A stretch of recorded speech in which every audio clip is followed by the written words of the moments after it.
নমস্কার দর্শক, সংবাদ আবির্ভাবের গুরুত্বপূর্ণ সংবাদে আপনাদের সকলকেই স্বাগত।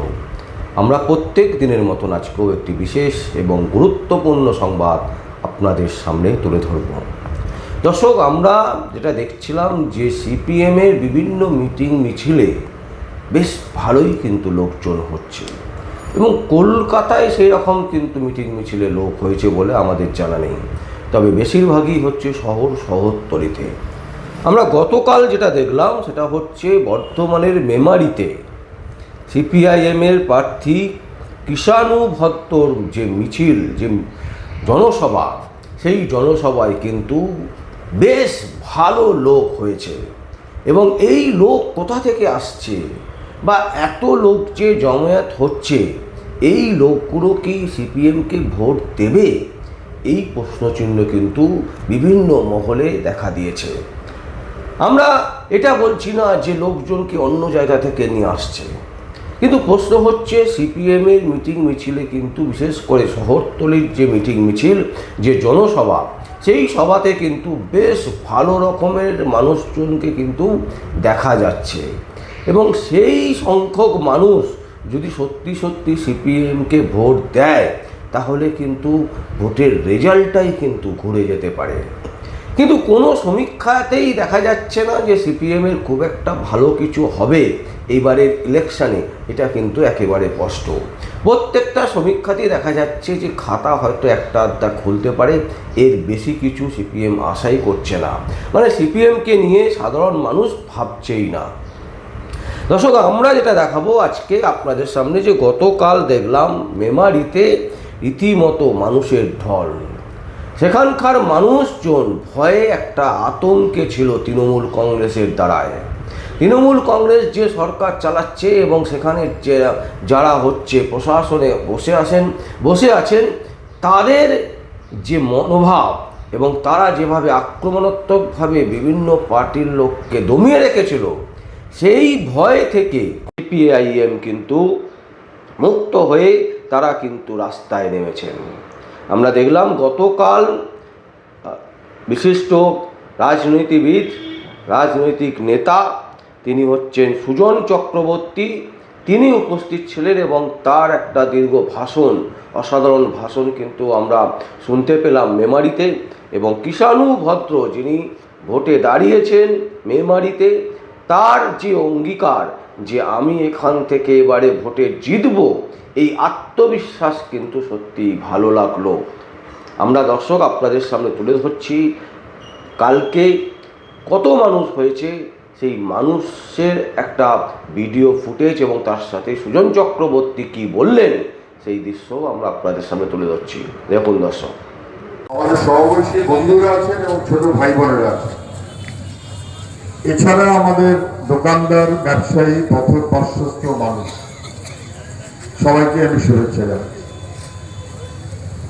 আমি একই সঙ্গে ধন্যবাদ জানাবো আমার সুকান্তদা বলল যে মেয়েটি ফ্ল্যাগ দিয়েছে শপথ, শেখ মুজিব পরিবারের মেয়ে, মনের টান লাই ভান্ডার প্রতি গরিব মানুষের আজও অবিচল, এটা তার প্রতিফল।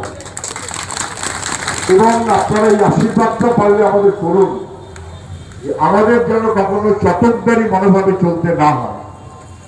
অনেক কিছু আছে আমাদের, কাপড়, গাড়ি ঘোড়া, ক্ষমতা, হেলিকপ্টারে যুদ্ধ। দোহাই আমাদের আশীর্বাদ করুন যেন 8-10 জন সাধারণ মানুষের মতন করে মাটিতে পা রেখে আমরা ভবিষ্যতেও সারা জীবন চলতে পারি, সেই আশীর্বাদ আপনারা আমাদের কাছে জানাবেন। বেশি কথা বলার আমার কোনো কারণ নেই। সভাপতি অভিজিৎ আপনাদের সামনে বলেছে, প্রার্থী বলেছে, প্রস্তাবনা করতে গিয়ে ভূমিকায় দু একটা কথা সনদ বলেছে। আমি জানি আরো অনেক এখানে বলার মতো আছেন, আমার যেতে ভালো বলতে পারেন, ভালো খোঁজ রাখেন, এমন অনেক মানুষ আছে। অনেক বেশি কথা বলার কোনো দরকার নেই। অভিজ্ঞতার চাইতে বড় বন্ধু মানুষের আর কেউ হয় না। আপনার অভিজ্ঞতার বিচারে আপনি চলুন, কাকে ভোট দেবেন আপনার কথা, কিন্তু আপনার অভিজ্ঞতার বিচারে আপনি চলুন, সেটাকে নিশ্চিত করুন। আপনার অভিজ্ঞতা যা আপনি আর 10 জন লোককে বলুন। যদি মনে করেন যা চলছে আমাদের রাজ্যে খুব ভালো, ভালো। যদি মনে করেন আমাদের দেশ জুড়ে যা চলছে এর চাইতে ভালো কিছু হতে পারে না, ভালো, আপনার অভিজ্ঞতা। কিন্তু গোটা রাজ্যের মানুষ এটা বুঝতে পারছে, বিশেষ করে আমাদের তলার পরের প্রজন্ম, তারা হারে হারে টের পাচ্ছে যে গত 15টা বছর ধরে আমাদের পশ্চিমবাংলাটাকে ধ্বংস করার ব্যবস্থা করা হচ্ছে। এই গত 15 বছরে যে রাজ্যে 8,000 স্কুল বন্ধ হয়, সে রাজ্যে 22,000 মদের দোকান যারা চালু করে তারা সমগ্র সমাজ জীবনের শত্রু। ভবিষ্যতের প্রজন্মের জন্য তারা কখনো ভালো কাজ করতে পারবে না। আমাদের বাংলাকে বাঁচাতে হবে, আমাদের মানুষকে বাঁচাতে হবে। তার মতন ব্যবস্থাপনা করার কোনো বিকল্প আমাদের কাছে নেই। এখানে আমাদের নির্বাচনের যে ইশতেহার প্রকাশিত হয়েছে, গোটা রাজ্যের নির্বাচন ইশতেহার আপনারা জানেন। এখানে আমাদের যে নির্বাচনের ইশতেহার প্রকাশিত হয়েছে যথেষ্ট সদর্থক, সঠিক, এটাই তো হবার কথা। এই মেমারির চারপাশ, শুধু মেমারি না, আমাদের পশ্চিমবাংলা গ্রাম গ্রামাঞ্চল কি ছিল আমাদের চারপাশটা বলুন। আমার একটু কনফিউশন হচ্ছিল বলে আমি সুকান্তকে জিজ্ঞেস করলাম, যতটুকু আমার ধারণা মেমারি কলেজ তো বামফ্রন্টরা বলে বললেন হ্যাঁ। শুধু মেমারি কলেজ না, আপনি চারপাশে যা দেখবেন, যা দেখবেন, কৃষকের অধিকার, কৃষকের জীবিকা রক্ষা, ডাল লড়াই থেকে শুরু করে আমাদের চারপাশে যা দেখবেন, হলদিয়া পেট্রোকেমিক্যাল কমপ্লেক্স বামফ্রন্ট, সেকেন্ড হুগলি ব্রিজ।